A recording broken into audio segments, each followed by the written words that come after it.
আওয়ামী লীগের 23শে জুন প্রতিষ্ঠাবার্ষিকীকে কেন্দ্র করে সরকারের ব্যাপক প্রস্তুতি, আওয়ামী লীগের ব্যাপক প্রস্তুতির নানা ধরনের ঘোষণা, হুমকি ধামকি, এই ব্যাপারগুলো পাল্টাপাল্টি যখন চলছে, ঠিক সেই সময় বিরোধী দল এনসিপি তাদের নেতাকর্মীদের সারা দেশে বিশেষ নির্দেশনা দিচ্ছে।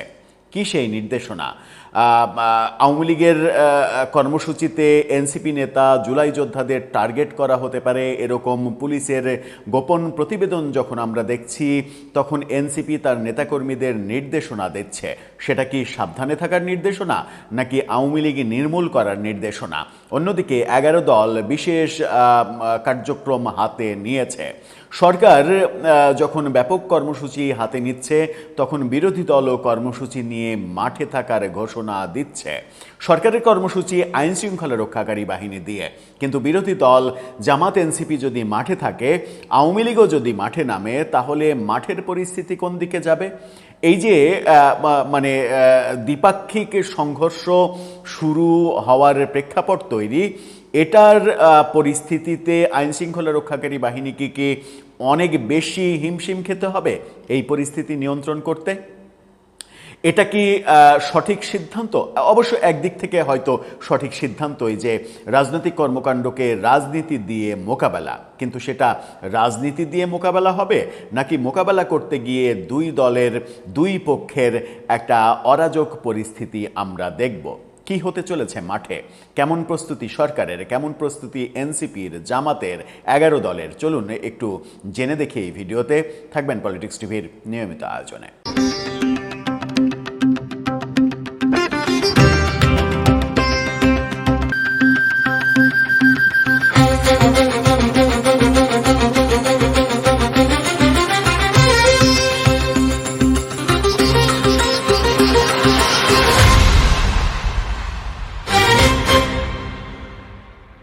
দর্শক, বলছিলাম আওয়ামী লীগের প্রতিষ্ঠাবার্ষিকী উপলক্ষে ব্যাপক কর্মসূচি পালন করবে এরকম একটা ভীতিকর পরিস্থিতি তৈরি হয়েছে দেশে। সরকারের নানাবিধ কর্মসূচি এবং সর্বশেষ সেনা মোতায়েনের যে সিদ্ধান্ত, সেই সিদ্ধান্তে নতুন করে একটা আতঙ্কজনক পরিবেশ তৈরি হয়েছে। সাধারণ মানুষের ভাবনার মধ্যে এই প্রশ্ন তৈরি হয়েছে, সেটা হচ্ছে যে কি না কি হয়। এই কি না কি হয়ের ফলাফল কিছুই না হতে পারে। সেটা হলেই বরং আমাদের জন্য একটা স্বস্তির খবর, কিন্তু সেটা কি সত্যিই হবে? মাঠের পরিস্থিতি সেটা বলছে না।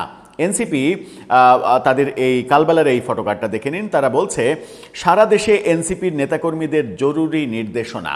কি আছে সেই নির্দেশনায়? আবার অন্যদিকে জামাতের বেলায় আমরা দেখছি, ইন্ডিপেন্ডেন্ট টেলিভিশনের এই ফটোকার্ডটা দেখে নিন। সেখানে বলা হচ্ছে আওয়ামী লীগের কর্মসূচি রুখতে সরকার ব্যর্থ হলে মাঠে নামবে 11 দল। অর্থাৎ সরকার যদি ব্যর্থ হয় তাহলে 11 দল মাঠে নামবে। সেই সময়টা কখন, মানে কখন পর্যন্ত তারা অপেক্ষা করবে সরকার ব্যর্থ হলো কিনা এটা দেখার জন্য? সেটা কি দুপুর পর্যন্ত অপেক্ষা করবে? দুপুর পর্যন্ত সরকারকে সময় দেবে। যদি সরকার ব্যর্থ হয় তারপরে দুপুরের পরে, মানে জোহরের নামাজের পরে তারা মাঠে নামবে, মাঠে নেমে আওয়ামী লীগকে প্রতিহত করবে। ব্যাপারটা ইন্টারেস্টিং, একটু হাস্যকর যে সরকার যদি ব্যর্থ হয় তাহলে 11 দল মাঠে নামবে। সরকারের ব্যর্থ হওয়ার টাইম ফ্রেমিংটা তাহলে তারা কিভাবে করবে? আর সরকারের ব্যর্থ হওয়ার কারণই বা তারা কেন ভাবছে? সরকারকে এত দুর্বল কেন ভাবছে তারা? তারা কি মনে করে বিএনপি সরকার খুব দুর্বল? তা তো হওয়ার কথা নয়, কারণ এত বেশি মেজরিটি নিয়ে তারা ক্ষমতায় এসেছে, তাদের দুর্বলতার কোনো জায়গা থাকার কথা নয়। এনসিপি কি বলছে? এনসিপির ব্যাপারে যেটা বলা হচ্ছে সেটা হচ্ছে দেশব্যাপী নতুন কর্মসূচি ঘোষণা করেছে তারা।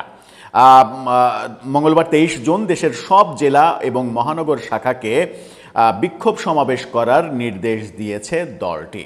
সব জেলা, 64 জেলা এবং মহানগর, সেখানে বিক্ষোভ সমাবেশ করার ঘোষণা। দেশের 64 জেলায় এনসিপির কি বিক্ষোভ সমাবেশ করার আদতে কি বলবো যে দলগতভাবে শক্তিমত্তা রয়েছে? সেই প্রশ্ন রয়েছে। যদি জামাত এই কর্মসূচি ঘোষণা করত তাহলে সেটা অ্যাপ্রোপ্রিয়েট ছিল। জামাতের সেই ক্ষমতা রয়েছে। এনসিপির কি সেই ক্ষমতা রয়েছে? হয়তোবা রয়েছে, হয়তো না থাকলে তারা এই কর্মসূচি ঘোষণা করত না। এনসিপির দপ্তর সেলের সদস্য সাদিয়া ফারজানা দিনা স্বাক্ষরিত এক সংবাদ বিজ্ঞপ্তিতে আজকে এই ঘোষণা দেয়া হয়েছে। তারা সেখানে বলেছে আওয়ামী ফ্যাসিস্ট কর্তৃক সংগঠিত সব গুম, খুন ও গণহত্যার বিচার নিশ্চিত করতে এই কর্মসূচি ঘোষণা করা হয়।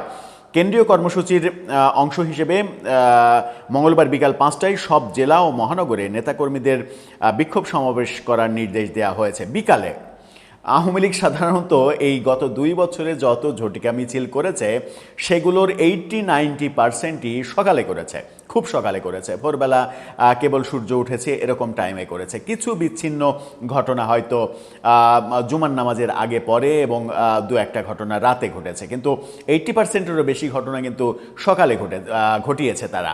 তাহলে এনসিপি তাদের সমাবেশ করবে বিকাল 5টার পরে।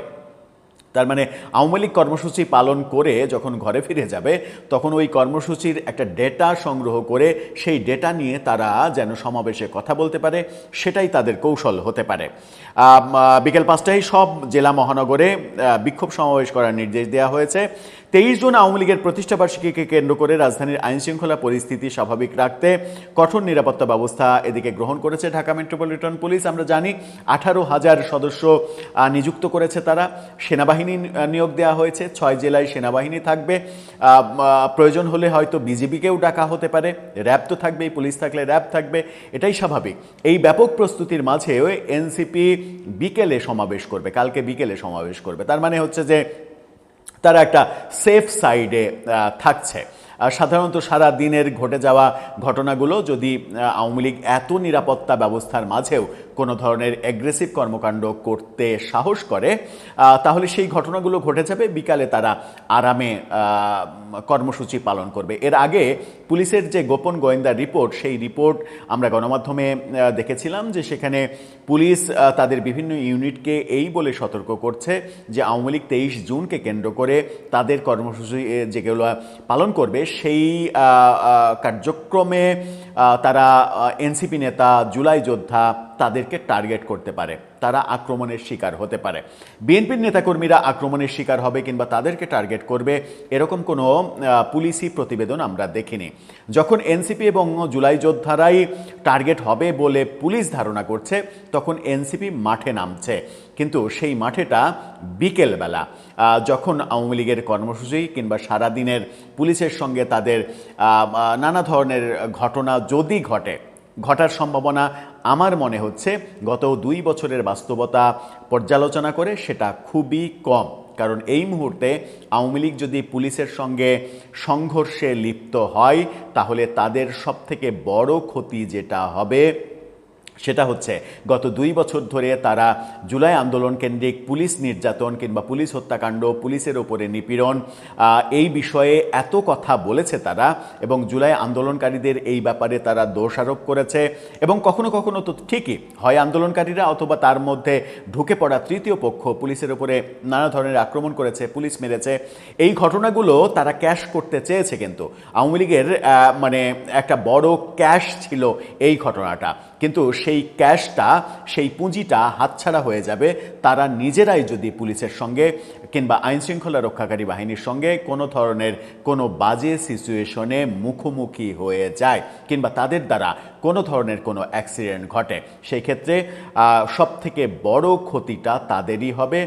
ওই জুলাইয়ের ক্রেডিটটা তারা আর নিতে পারবে না, তাদের উপরেই এবার দায়টা চলে আসবে। আওয়ামী লীগ সচেতনভাবে কি সেই কাজটা করতে যাবে? দর্শক, আপনার কাছে কি মনে হয়? আপনার মতামত জানিয়ে লিখতে পারেন আমাদের কমেন্ট বক্সে।